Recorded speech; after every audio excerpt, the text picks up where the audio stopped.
अस्सलाम वालेकुम ख़वातीन और हज़रात, शुरू करते हैं आज का हस्बे हाल। मैं हूँ जिसका मेज़बान जुनैद सलीम। नाज़रीन, शो का आगाज़ कर रहे हैं मौसीकी की मधुर धुनों से। मोहब्बत जिंदगी है क्या कहने? और तुम मेरी मोहब्बत हो। मोहब्बत जिंदगी है वाह। और तुम मेरी मोहब्बत हो। तुम ही हो बंदगी मेरी, हाय। तुम ही मेरी इबादत हो। हाय हाय हाय बाबा जी खलो जाओ एक मिनट। ਕੀ ਹੋਇਆ ਬੇਟਾ? ਇਹ ਪ੍ਰੋਗਰਾਮ 'ਚ ਗੱਲਾਂ ਕਰਨੀਆਂ ਨਹੀਂ, ਇਬਾਦਤ ਜਾ ਕੇ ਮਸੀਤੇ ਕਰਿਆ ਕਰੋ। ਉੱਥੇ ਵੜ ਕੇ ਮੰਗਣ ਲੱਗ ਪੈਂਦੇ ਹੋ। ਸਲਾਮ ਫੇਰਦੀ ਹੋਈ ਹੈ ਤੇ ਉੱਠ ਕੇ ਖਲੋ ਜਾਂਦੇ ਨੇ। मैं मांगने वाला नहीं हूँ। साथ वाला नमाजी पूछता है मैं वो लाउड स्पीकर ठीक करना है जे। ਬਾਊ ਜੀ ਇਹ ਈਦ ਲੰਘ ਗਈ ਹੈ। ਜਿਸ ਤਰ੍ਹਾਂ ਗਰੀਬ ਆਦਮੀ ਨੇ ਫੱਟੇ ਤੇ ਪਿਆਲੀਆਂ ਨਹੀਂ ਸਜਾਈਆਂ ਹੁੰਦੀਆਂ, ਇਹ ਬਾਬੇ ਨੇ ਮੰਗ ਮੰਗ ਕੇ ਘਰ 'ਚ ਸਿਰੀਆਂ ਇੰਜ ਟੰਗੀਆਂ। ओए तमीज ना कर। कैसा तू शौक है आए बुजुर्गों ਨਾਲ ਬਦਤਮੀਜ਼ੀ करना। जा मगरों ले जा किधरे फिर इट थले वड़ जा। ओ एक मिनट, ये मामला क्या है? तुम एक मरतबा फिर इधर से उधर फ्लोर क्रॉस। सर जी बड़ा टाइम जाया कीता है ना, खान साहबा को लेना कख नहीं सिखाया, तो मैं वापस पूंड खान साहब का शिगिर्द हो गया हूँ। Welcome welcome. क्या है इनके पास? इन्होंने किसी को क्या सिखाना है? ये तो कहीं जा नहीं सकते। नहीं पुत्र सानू ये चाहिए भी नहीं है। इन्हू लवे मौला बड़ा है कीमे वाले समोसे वर्गा मुंह। कीमे वाला समोसा जरा साइज में छोटा होता क्योंकि उसमें माल महंगा भरा होता। क्या कहने उस्ताद कीमे वाले समोसे का अंदर का तो तुम्हें पता है, लेकिन तुम्हें ये नहीं मालूम कि उसके ऊपर सॉस कौन सी लगाते हैं। नो नो तुम्हें काका मेरी सॉस ही खादी है ता इहो जी आवाज़ां निकलन रही है। नो नो नो ये आवाज़ां दे मुंह या सॉस खा के निकलदियां नहीं या सॉस को गालां खा के निकलदी। हाँ अजीब पे उस्ताद। और हर दूसरे तीसरे दिन बाबू जी सॉस दी आके ते ओ इनु बिस्त कर दीजिए। खैर सॉस भी कभी बहुत थी जी। ए बाबे ओ ਜੀ ਬੇਟਾ। दूजे गाने छड्डो अज ओ गाना बनदा जे वादा करके मुकरे जेड़ा सजन नहीं हो वैरी है। मैं नहीं कहती हो मुकरन वाले, सारी दुनिया कह रही है वादा करके मुकरे जेड़ा। मैं तो इस बात पे हैरान हूँ कि इस बुढ़ापे में मेरे लिए रोमानवी गाने गा भी रहा है कि कौन गा रहा है? लो जी ये रोमानवी गाना नहीं है, ये शिकायती गाना है। माफ कीजिएगा, हर दफा आप हमारे साथ वही सलूक करते हैं जो अपनों के साथ नहीं किया जाता। क्या खूबसूरत है। जब हम आते हैं आप कहते हैं कि आप हमारे अपने हैं। हम भी बड़ी इज्जत से यहाँ प्रोग्राम करके जाते हुए आपके प्रोड्यूसर को भी बकायदा अच्छी सलाम दुआ करके जाते हैं। वो भी आपको बड़ी मोहब्बत से 500 का नोट थमाता है इनाम के तौर 500 का नोट थमाता है तो कोई आसान नहीं करता सी उस कूड़ दे गोडियां नूं भी हथ लाने। थोड़ा तेज बच्चा हो गया। वरना इहो जे अताई झंग च दौड़ के गरम रोटियां फड़ के लियाउंदे। ਇਹੋ ਜਿਹੇ ਬੱਚਿਆਂ ਨੂੰ ਤੇ ਗਲੀ 'ਚ ਅਕਸਰ ਮਾਈਆਂ ਡਾਂਟਣ ਡਈਆਂ ਹੁੰਦੀਆਂ ਤੇ ਫੇਰ ਗਲਤ रंग दी नलकी ले आए। उस्ताद जी खुदा का खौफ करें, प्रोडक्शन के मैदान में हमारे प्रोड्यूसर का तूती बोलता है। ਉਹ ਜਾਣਦੇ ਹੋ ਹਜ਼ੂਰ ਇਹਦੀ ਇੱਕ ਘਰ 'ਚ ਛੋਟੀ ਜੀ ਤੂਤੀ ਏ, ਉਹ ਇਹਨੇ ਪਿੰਜਰੇ 'ਚ ਰੱਖੀ ਏ, ਉਹ ਬੋਲਦੀ ਰਹਿੰਦੀ ਹੈ ਬਸ। ਇਹਨੇ ਕੀ प्रोडक्शन करनी है? ਇਹੋ ਜਿਹੇ ਮੁੰਡੇ ਤੇ ਅਕਸਰ ਵਿਚਾਰੇ ਦਹੀਂ ਭੱਲਿਆਂ ਨਾਲ ਵੀ ਰੋਟੀ ਖਾ ਲਈ। देख रहे हो किस तरह की बेहंगम बातें कर रहे हैं। अच्छे टाइम पे तुम वापस आ गए हो। कितने बजे आए? 1:45 बजे। एक पूरा हो जाता तो गए थे तुम काम से, क्योंकि तुम एक से कमजोर हो। ਹਾਏ ਸ਼ੁਕਰ ਸਾਡੀ ਜਾਨ ਛੁੱਟੀ ਏ ਸ਼ਾਗਿਰਦ ਕੋਲੋਂ ਜੀ। ਐਡਾ ਮਾੜਾ ਸ਼ਾਗਿਰਦ ਪਤਾ ਨਹੀਂ ਜਦੋਂ ਜੰਮੇ ਆ ਇਹਨੂੰ ਕਿਸੇ ਨੇ ਗਿੱਲਾ ਕਰਕੇ ਤੇ ਅੱਗੋਂ ਮਰੋੜਿਆ। अपना बाबा देखो जिवें गली दे पानी च खुसा पिया हुंदा ਹੈ ਕੂੜੇ ਮਗਰ ਜੁਗਤ ਅੱਛੀ ਕੀਤੀ ਸੀ। ਖਬਰਦਾਰ ਜੇ ਸਾਡੇ ਬਾਬੇ ਨੂੰ ਜੁਗਤ ਕੀਤੀ ਤੁਸੀਂ। ਕਿਉਂ ਨਾ ਜੁਗਤ ਕਰੀਏ? ਸਨ 65 ਦੀਆਂ ਰਜ਼ਾਈਆਂ ਤੇ ਤੁਹਾਡੇ ਬਾਬੇ ਵਰਗੇ ਡਿਜ਼ਾਈਨ ਹੁੰਦੇ ਸਨ। ਖਲੋ ਜਾ ਸ਼ੋਖਿਆ ਓਏ ਛੋਟੀ ਬਿੱਲੀ ਵਾਲੀਆਂ ਜਰਾਬਾਂ ਪਾਣ ਵਾਲੇ ਆ। ਤੇ ਫਿਰ ਆਪਣਾ ਬਾਬਾ ਵੇਖੋ ਜਿਵੇਂ ਮਿੱਟੀ ਦੇ ਤੇਲ 'ਚ ਭੁੰਨ ਡਿੱਗਾ ਹੁੰਦਾ। ਇਹ ਅੱਜ ਤੁਹਾਨੂੰ ਅੱਛਾ ਵਰਤ ਰਿਹਾ। ਇੱਕ ਨਸਤਰ 'ਚ ਡੇਗ ਦਿੱਤਾ ਸੂ ਹੁਣ ਉੱਥੇ ਸਿਗਰਟ ਨਾ ਲਾ ਲੈਣਾ। किसी ने बाबा जी को बताया था कि आप मिट्टी के तेल में गिनेंगे ना थोड़ी देर बाद वो सरसों का बन जाएगा। भाई जी ये जुगतां करके साडे च शामिल होने की कोशिश ना करो। अपने मौकफ पे कायम रहे। जी आपने मौकफ इस तो मेरा दफा- ये है, मेरी बात इस सुने। दफा आपने हमारे साथ ज्यादती की है। मैंने कोई ज्यादती नहीं की, मौकफ मेरा सिर्फ ये है कि आप लोग यहाँ पे मौसीकी की मधुर धुनें बखेरने के लिए आते हैं, आप झुकते शुरू हो जाते हैं यहाँ। होते हम नहीं शुरू होते, हम आपको अपना वादा तो याद करवाए ना। क्या कहें? मुझे वादे मैं इमरान खान हूँ। बहुत अच्छे आए हैं, क्या चिट्टे रंग का फायदा उठा भाई जी। तुसा ऐतकी क्या सी कि सबसे पहले आपको बुलाया जाएगा ईद पे और निहारी वाला गोश्त दिया जाएगा। तो हाजिर है, तैयारी तैयार हो रही है कहाँ पे? आपके लिए नीचे। ईद दे 5वें दिन यानी सारी ईद जेड़ी ओ सी खुले मुंह नाल मक्खियां झाड़ दे रहे हैं। सारी ईद लंघ गई है तो हुण निहारी पक रही है। उस्ताद जी अच्छी निहारी वही होती है जो कई दिन तक चूल्हे पे चढ़ी रहे। 5 दिन हो गए चूल्हे पे।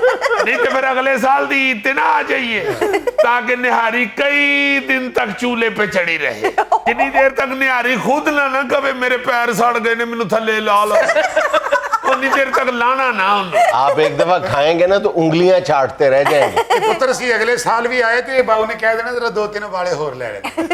ਤਾਂ ਹੀ ਤੁਸੀਂ ਕਹਿੰਦੇ ਸਰ ਤੁਮ ਹੀ ਹੋ ਜ਼ਿੰਦਗੀ ਮੇਰੀ, ਤੁਮ ਹੀ ਮੇਰੀ ਇਬਾਦਤ ਹੈ। ਇਹ ਕੂੜ ਆਦਮੀ ਜੇ ਹਜ਼ੂਰ ਹੈ जी मैं अपना गाना और अपने लफाज दोनों वापस लेता ਤੁਸੀਂ ਲੱਕੀ ਹੋ, ਤੁਹਾਡੇ ਸਾਹਮਣੇ ਬਾਬੇ ਨੇ ਗਾਣਾ ਗਾਇਆ ਤੁਮ ਹੀ ਹੋ ਜ਼ਿੰਦਗੀ ਤੁਮ ਹੀ। ਵਰਨਾ ਬਾਬਾ ਜੀ ਦੇ ਸਾਹਮਣੇ ਜਦੋਂ ਗੋਸ਼ਤ ਆਇਆ ਨਾ ਜ਼ਿੰਦਗੀ 'ਚ ਉਦੋਂ ਇਹਨਾਂ ਨੇ ਗਾਇਆ ਤੁਮ ਹੀ ਹੋ ਮੇਰੀ ਜ਼ਿੰਦਗੀ ਤੂੰ ਹੀ ਮੇਰੀ ਇਬਾਦਤ। ਬਾਬੇ ਨੂੰ ਗੌਰ ਨਾਲ ਵੇਖੋ, ਆਰਫ ਵਾਲੇ ਦੇ ਨੇੜੇ ਕਿਸੇ ਪਿੰਡ 'ਚ ਜਾਈਏ ਨਾ, ਉੱਥੇ ਰੇੜੀ ਤੇ ਇੰਜ ਦੀ ਨੁਗਦੀ ਪਈ ਹੁੰਦੀ। ਉਹ ਮਰੇ ਸ਼ੋਖਿਆ ਬੱਚਿਆ ਕਿੱਥੇ ਲੈ ਗਏ ਆ ਬਾਬਾ ਜੀ ਨੂੰ ਆਰਫ ਵਾਲੇ ਵੱਲ। ਇਹ ਲਾਹੌਰ ਦੇ ਨੇੜੇ ਕੋਈ ਪਿੰਡ ਨਹੀਂ ਹੈ, ਸਾਰਾ ਪੈਰਿਸ ਹੈ। कैसा शोखा बच्चा है, बड़ा इधर गुब्बारे दी तार का पिंड है। बात हो रही थी आपकी बेवफाई की। आपने कहा था कि मैं ईद वाले दिन फोन करूंगा, आप आ जाइएगा तो इंशाल्लाह दस्तरखान सजेगा जी।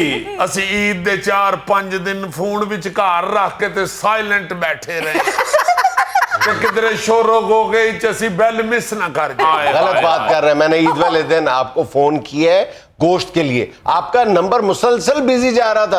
जानते हो तो मेरा ख्याल है कि और लोगों ने जिन्होंने आपको देना होगा वो कॉल कर रहे होंगे आपको। बेटे ਅਸੀਂ ਖਾਂ ਸਭ ਲੋਕ ਹਾਂ, ਸਾਡਾ ਫੋਨ ਈਦ ਵਾਲੇ ਦਿਨ ਕਦ ਲਈ ਮੁਸਲਸਲ ਬਿਜ਼ੀ ਹੋਣਾ। ਅਸੀਂ ਆਪਣੇ ਇਲਾਕੇ ਦੇ ਐਮਐਨਏ ਨਹੀਂ, ਸਦਕੇ ਜਾਵਾਂ ਤੁਹਾਡੇ। ਸਾਡਾ ਫੋਨ ਤੇ ਖਾਸ ਤੌਰ ਤੇ ਈਦ ਤੇ ਹੀ ਖਾਮੋਸ਼ ਹੁੰਦਾ ਹੈ, ਕਰਦਾ ਹੀ ਕੋਈ ਨਹੀਂ ਕਿਧਰੇ ਈਦੀ ਨਾ ਮੰਗ ਲੈ। ਹੁਣ ਤੁਸੀਂ ਤੇ ਘਰ ਬੱਚਿਆਂ ਨਾਲ ਗੱਲ ਨਹੀਂ ਕਰਦੇ ਤੇ ਫੋਨ ਤੇ ਲੰਮੀ ਗੱਲ ਕਿੱਥੋਂ ਕਰਦੇ? ਸਰ ਜੀ ਐਵੇਂ ਧੜਦੇ ਮੁੱਦਾ ਪਾਂਡੇ ਨੇ, ਇਹ ਤੇ ਹਰ ਵੇਲੇ ਘਰ ਵਿਹਲੇ ਬੈਠੇ ਰਹਿੰਦੇ ਨੇ, ਬਲਕਿ ਤੇ ਏਡੇ ਵਿਹਲੇ ਨੇ, ਏਡੇ ਵਿਹਲੇ ਨੇ, ਇਹਨਾਂ ਨੂੰ ਪਤਾ ਹੀ ਨਹੀਂ ਕਿ ਇਤਵਾਰ ਦੀ ਛੁੱਟੀ ਹੁੰਦੀ। ਇਹਨਾਂ ਵਾਸਤੇ ਸਾਰੇ ਇਤਵਾਰ ਨੇ। क्या बात है, इनको ये नहीं पता कि every day is not Sunday. क्या कहने हैं तेन लवे मौला शोखिया। देखा पढ़े लिखे लोगों का पढ़े लिखों ने जवाब दिया। नहीं नहीं, तुम तो संडे को ही ढूंढना शुरू कर देते हो कि मंडे को कौन सा सूट पहनना है। मरे ਜਦੋਂ ਤੁਹਾਡਾ ਬੂਆ ਖੋਲੋ ਇੱਟ ਦੇ ਨਾਲ ਸ਼ੀਸ਼ਾ ਰੱਖ ਕੇ ਤੇ ਰੰਗ ਲਾਣ ਡਿਆ ਹੁੰਦਾ। शुक्र है ਰੱਬ ਜਾਣਦਾ ਇਹ ਤੇ ਵਾਲ ਕਾਲੇ ਕਰਨ ਡਿਆ ਹੋਵੇ ਫਰਸ਼ ਤੇ ਬਹਿ ਕੇ ਤੇ ਲੱਗਦਾ ਕੋ ਥੱਲੇ ਸ਼ੈ ਲੱਭਣ ਡੇ। ਉਹ ਗੌਰ ਨਾਲ ਵੇਖੋ ਤੇ ਪਤਾ ਲੱਗਦਾ ਸ਼ੀਸ਼ਾ ਹੀ ਥੱਲੇ ਰੱਖੇ, ਉਹਦੇ ਚੋਂ ਆਪਣਾ ਮੂੰਹ ਲੱਭਦਾ ਫਿਰਦਾ। शुक्र है हमारा दरवाजा है तो खोला ना इन लोगों ने, इनका तो दरवाजा ही नहीं है।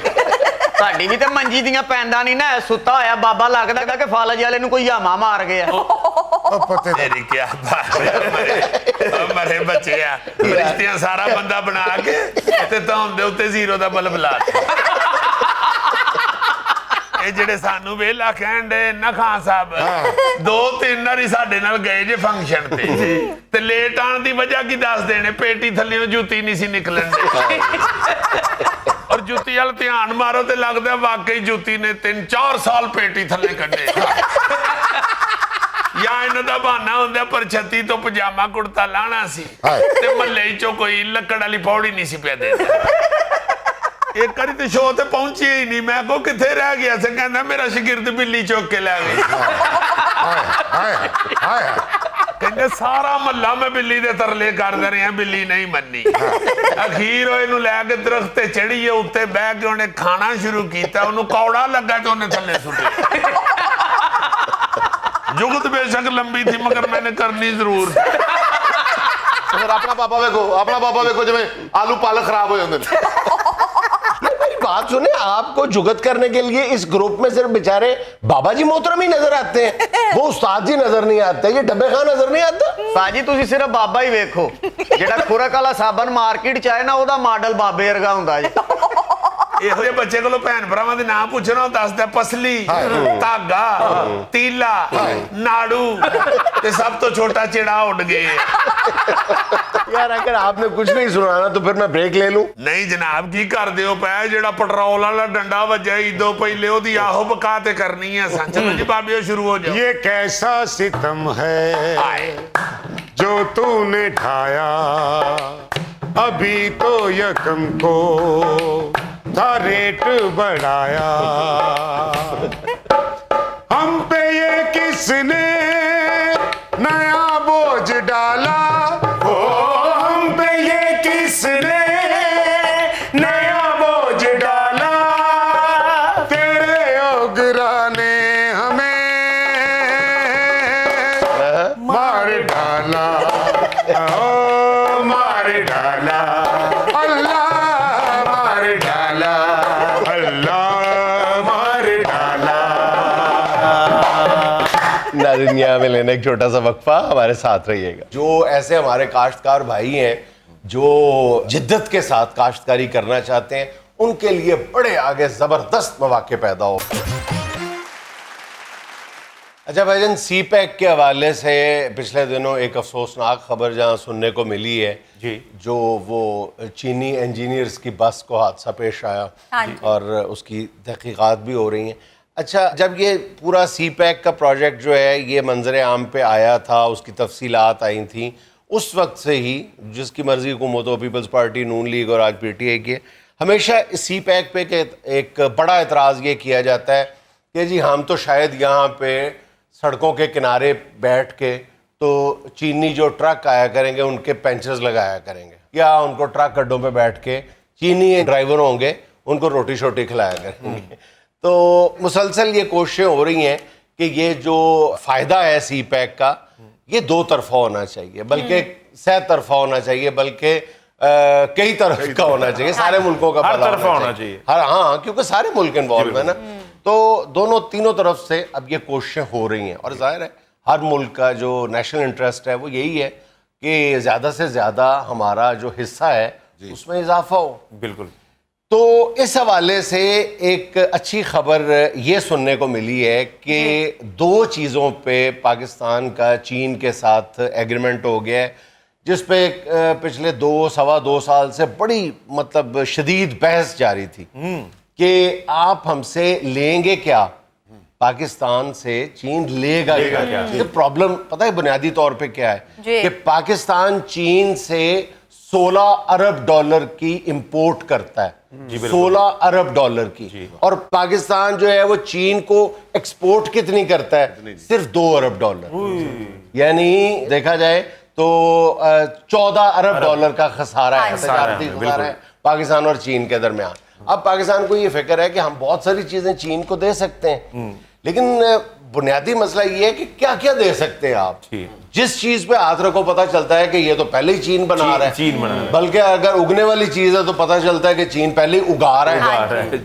तो जो अच्छी खबर है वो ये है कि दो ऐसी चीजें पाकिस्तान अब शुरू कर दी हैं, ऑलमोस्ट पाकिस्तान ने चीन को एक्सपोर्ट करने के लिए, कि एक का तो पायलट प्रोजेक्ट है जो 2 महीने बाद उसकी पहली फसल जो है वो चाइना पहुंच जाएगी। और किस चीज की फसल सर जी? मैं अर्ज करता हूँ कि किस चीज की फसल है। एक ऐसी चीज है जो दुनिया की कड़वी तरीन चीज होती है, जो आपके कानों से धुआं निकाल देती है। कड़वी तरीन सर, गुस्सा बेच रहे हैं हम उनको। नहीं, आप बताएं कौन सी चीज हो सकती है? हरी मिर्च हो सकती है। सबज मिर्च। और दूसरी मीठी तरीन चीज वो है चेरी। तो चीन पाकिस्तान से ये दो चीजें जो है ये खरीदना शुरू हो गया है। अच्छा, इसकी जो इब्तदाई तौर पे मिकदार होगी वो होगी 1 lakh ton. 1 lakh ton cherry और 1 लाख टन जो है वो मिर्चें। चीनी मिर्च जो है ना, उसकी खास बात ये है कि वो बहुत ही अजीबोगरीब तरह की मिर्च पसंद करते हैं, वो हमारे हम नहीं करते। अच्छा। तो उन्होंने, चीनियों ने खुद हमें बताया है कि आप हमें ये मिर्च जो है ये उगा वो के दें। मिर्चें खाते बहुत है, असल में उनकी कोशिश ये है कि साड़ियां किसी तरीके ना अखां खोल जाएं। लेकिन वो मिर्चें खा के उनकी अपनी क्यों नहीं खुली? ये उनकी इतनी कौड़ी मिर्च नहीं ना। अच्छा, वो जाहिर है कि चीनी जो है ना वो बहुत ज्यादा अपनी डिशेस में मिर्चें इस्तेमाल करते हैं। वो मिर्चें हमारे वाली नहीं होती। हाँ जी। चाइनीज खानों में भी जो मिर्चें आप इस्तेमाल करते हैं वो कई लोग तो खा भी जाते हैं, वैसे ही खा जाते हैं। अच्छा, अब 1 लाख टन जो हम मिर्च देना शुरू कर देंगे, इसके लिए उन्होंने बुनियादी तौर पे एक इब्तदाई पायलट प्रोजेक्ट शुरू किया है लाहौर और उसके गिरदोनवा में, कोई 100 एकड़ जमीन पे। और इसमें इंशाल्लाह ताला हम अगस्त में ही उनको पहली फसल अपनी इस पायलट प्रोजेक्ट की मिर्चों की हम खेप जो होगी वो हम चीन के हवाले कर दें इंशाल्लाह। ये $1 करोड़ हम इससे बासानी कमा लेंगे। अच्छा, पाकिस्तान को ये बहुत बड़ा एडवांटेज है कि पाकिस्तान जो है वो एशिया में बहुत अच्छी क्वालिटी की मिर्च पैदा करने के लिए मशहूर है। आपने सिंध में उमरकोट का नाम सुना होगा, जिला उमरकोट, उसकी एक तहसील है कुनरी। कुनरी में इतनी जबरदस्त मिर्च पैदा होती है और इतनी ज्यादा होती है कि उमरकोट या कुनरी को chilli capital of the Asia कहा जाता है। अच्छा। मिर्चों का दारुल हुकूमत कहा जाता है एशिया का।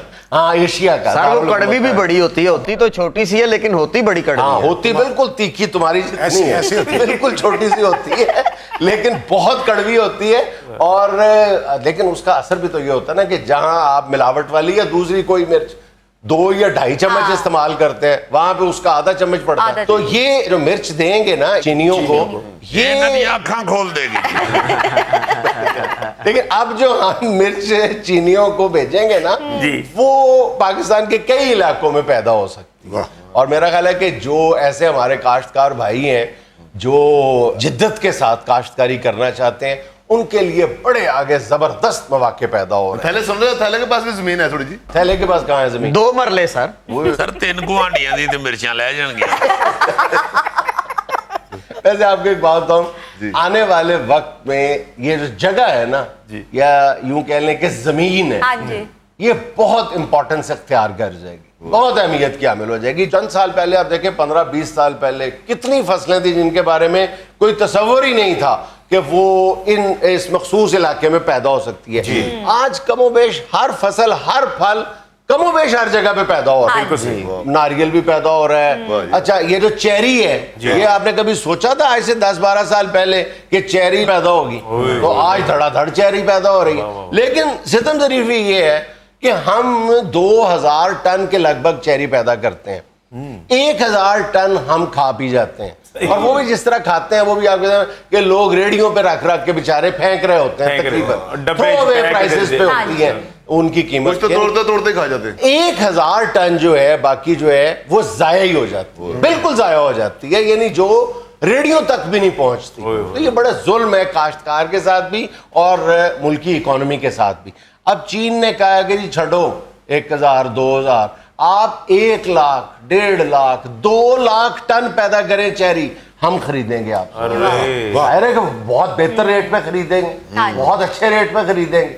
इस वक्त चीन के साथ मसला ये है कि चीन चेरी खाने वाले मुल्कों की फहरिस्त में 4थे नंबर पे है, जबकि चेरी पैदा करने वाले मुल्कों की फहरिस्त में 20वें नंबर पे है। जितनी पैदा करता है उससे 6 गुना ज्यादा उसके यहाँ डिमांड है चेरी।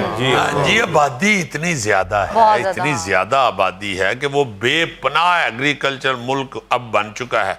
उसके बावजूद उनके पास बहुत सी चीजें ऐसी हैं जो पूरी नहीं हो रही। अब दिलचस्प बात यह है कि चीन चेरी किस मुल्क से खरीदता है? किस मुल्क से? बताएं ना। मिर्च नामी मुल्क से। मिर्च?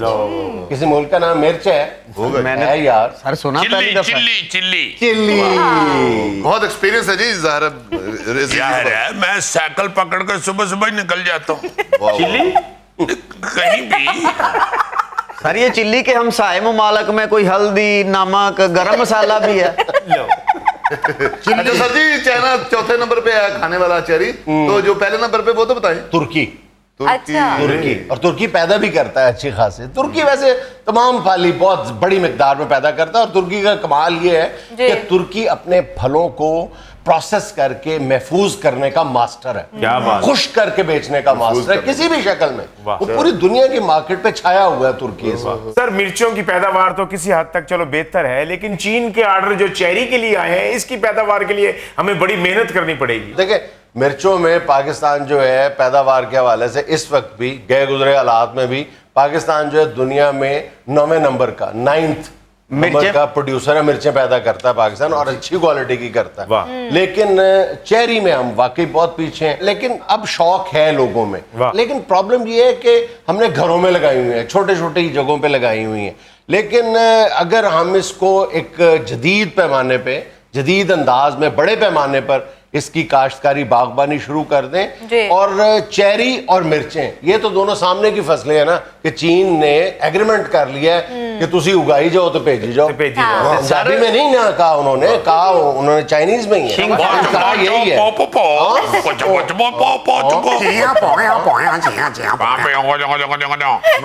इन बातों की वजह से चीन पाकिस्तान के साथ ट्रेड नहीं करता। नहीं यार, हम उसको अच्छा ही याद कर रहे हैं, ऐसी कोई बात नहीं। चीन पान कोई ऐसी गल। अच्छा सर, मिर्चें पैदा करने में तो हम 9वें नंबर पे हैं, तो मिर्चें आंखों में डालने में हमारा कौन सा नंबर है? पहला नंबर। हाय हाय हाय। और ये कोई ईमान से हंसने वाली बात नहीं, बड़ी ये दुखी और बड़ी सेंसिटिव बात है। जी।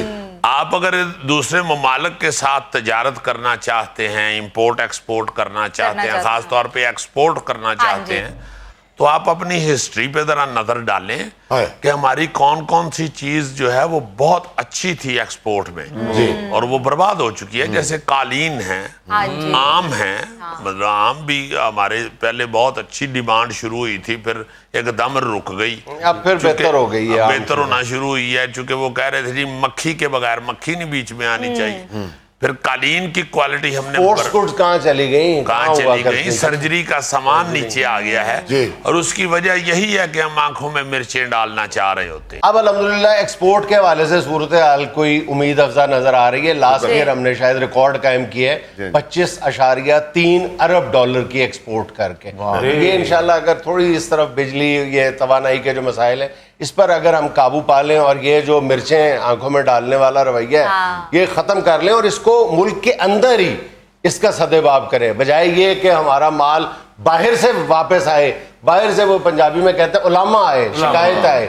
आप यहीं पे एक मजबूत बुनियादों पे ईमानदारी, मिलावट हम खत्म करें, उसकी क्वालिटी में 2 नंबरी खत्म करें, जो दिखाते हैं वो देना शुरू करें। लेकिन मैं जिसका जिक्र कर रहा हूँ कि पाकिस्तान के पास जमीन तो खुली डुली है, मौसम हर तरह का अता किया हुआ है, तो कौन सी चीज है जो हम दुनिया को नहीं खिला सकते, जिन चीजों का तसव्वुर नहीं था कि हम अपने यहाँ पे, जैतून किसी ने सोचा था?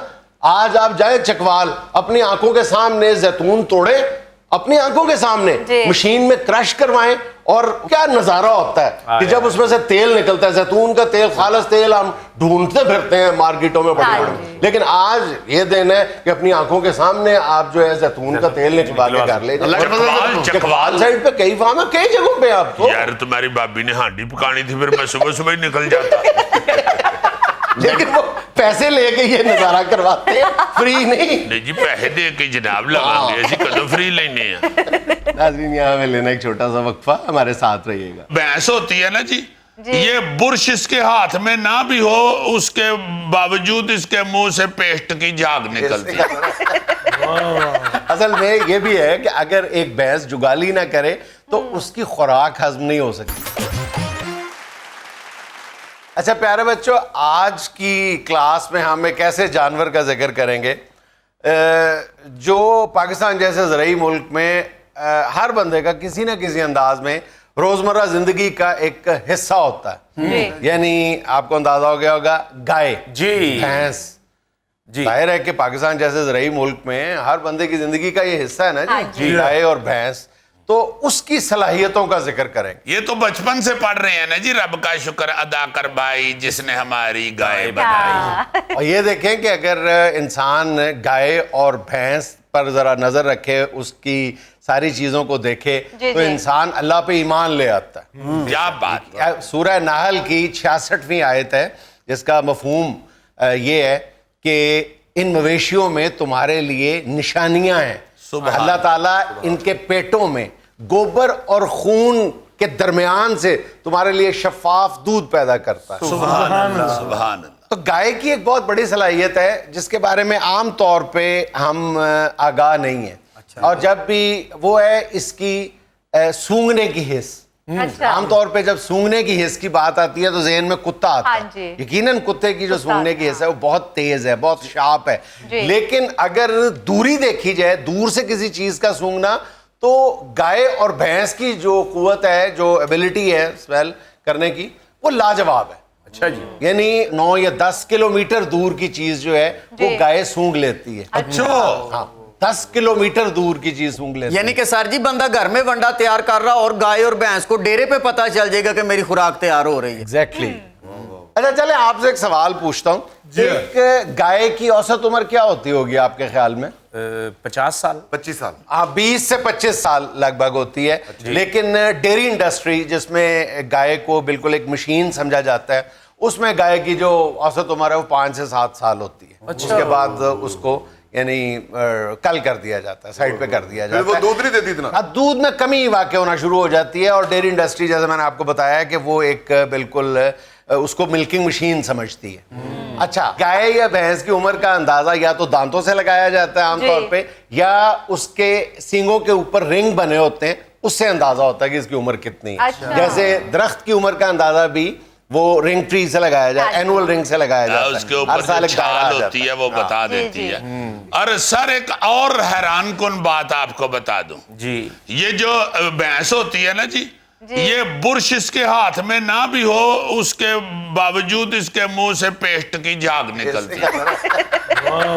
असल में ये भी है कि अगर एक भैंस जुगाली ना करे तो उसकी खुराक हजम नहीं हो सकती। इसका जो ओजड़ी का सिस्टम है ये भी दीगर जानवरों से बिल्कुल मुख्तलिफ है। ये जितना च्यू करती रहती है, उसको जुगाली करती रहती है, उसमें से एंजाइम्स खारिज होते हैं जो उस खुराक को हजम करने का बायस बनते हैं। अगर एक गाय या भैंस जो है वो जुगाली करने के काबिल ना हो तो वो चीज को हजम भी नहीं कर पाएगी। एक और जो खासियत होती है ना जी, खास तौर पे भैंस की, ਉਹਦੇ पैर थले पैर आ जाए तो उसको पता ही नहीं चलता कि किसी का पैर मेरे पैर थले आया। इसको फिर कोहनियां मार मार के उसी पूछल मरोड़ मरोड़ के उस पैर निकालना पड़ता। आप ये सुन के हैरान होंगे, आपने देखा होगा ये स्पेन में जो उसके वो बुल फाइटिंग में सुर्ख रंग का रुमाल जो है वो भैंसे को दिखाया जाता है। अच्छा, लोग आमतौर पे ये समझते हैं कि भैंसा इससे मुश्तिल होता है रंग की वजह हाँ जी। से, सुर्ख रंगत की वजह से। गुस्से में आता है। आप ये फैक्ट सुन के हैरान हो जाएंगे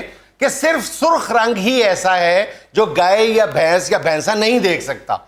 बाकी समझा जाता है कि ये कलर ब्लाइंड होता है, ये गाय या भैंसा जो है ये कलर ब्लाइंड होता है। कलर ब्लाइंड नहीं होते। गाय और भैंस जो है वो रंगों में तमीज कर सकती है, सिर्फ एक रंग ही वो नहीं देख पाती और वही सुर्ख रंग है जिसका आप रुमाल या वो चादर दिखाते हाँ हैं। जी। असल में वो कपड़े को लहलहाता देख के, कपड़े को हिलता हुआ देख के मुश्तिल जरूर होती, लेकिन उसमें सुर्ख रंगत का कोई कमाल नहीं है। वो बंदे को ही मार रहा होता है। हाँ, वो बंदे को ही मार रहा होता है और हिलता हुआ कपड़ा जो है वो उसको गुस्सा दिला रहा होता अच्छा। है। दूसरी बात ये है कि गाय या भैंस में ये सलाहियत भी होती है कि वो इन दो आंखों से 360 डिग्री के जाविये पे, यानी चारों तरफ इक्वली, बिल्कुल यकसा तौर पे खूबी के साथ देख सकती है। अरे वाह। जी सर, इसीलिए अक्सर कोल्लू के ऊपर झुपा हुआ जो बैल होता है या खूह के ऊपर जिसे जोते हैं बैल को, हाँ जी। उसके आंखों के ऊपर खोपे चढ़ाए होते हैं। बिल्कुल। क्योंकि उसे सजे खबे पीछे कोई नजर नहीं आता, वो अपना फिर सिर सुट के लगा जा रहा होता है, उसको चक्कर नहीं चढ़ते। अच्छा। वो ये नहीं फिर महसूस करता कि मैं गोल ही घूमी जा रहा हूँ। अच्छा, गाय में ये भी सलाहियत होती है कि वो खड़े खड़े सो लेती है। आपको ये भी पता होगा। हाँ जी, हाँ जी, वो तो गोगे को भी हमने देखा है कई दफा। गोगा तो इधर बैठ के सोया होता है। नहीं जी, खड़ा भी सो जाता है, खड़ा खड़ा भी सो जाता है। इसलिए हमें मालूम है कि ये जो खानदान है ये सो लेता है। ये गोगा सोया सोया गिर जाए ना तो अल्लाह माफ करे इसका सर नहीं फटता। क्यों? इसका पहले पेट लगता नीचे।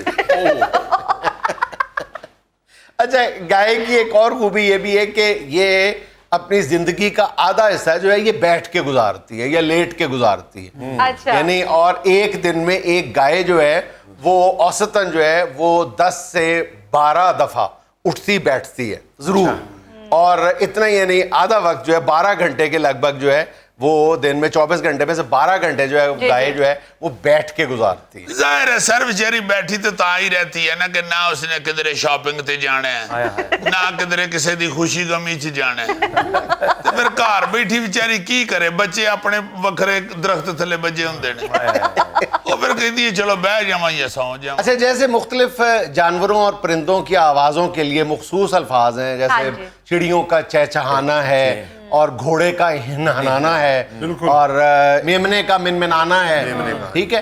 तो गाय का क्या है? गाय को क्या, गाय की आवाज को जिसको पंजाबी में आमतौर पर अड़िंगना कहते हाँ हैं, जी। उसको उर्दू में क्या कहते हैं? जर्मनी में मुझे पता है जी। जर्मनी में लुख्तुफ कहते होंगे। सर उर्दू में बता दूं, जी शोर मचाना। नहीं, जो बेचारा नहीं, गाय रांबती है, रांबना। अच्छा, राम जिसको हम पंजाबी में अड़िंगना कहते हैं, गाय या अड़िंग रही अड़िंग रही है। वो रांबना उर्दू का लफ्ज है, रांबना। सर ये इसकी मादरी जुबान है रामबना। नाज़रीन, ये था आज का हस्बे हाल और आज की हिकमत की बात, ये कि रुकावटों से घबराना नहीं चाहिए। ये तो होती जिंदा इंसानों के लिए, रास्ता तो लोग सिर्फ मैयत को देते हैं। खुश रहें, खुश रखें। आपसे मुलाकात होगी इंशाल्लाह अगले हफ्ते। अल्लाह।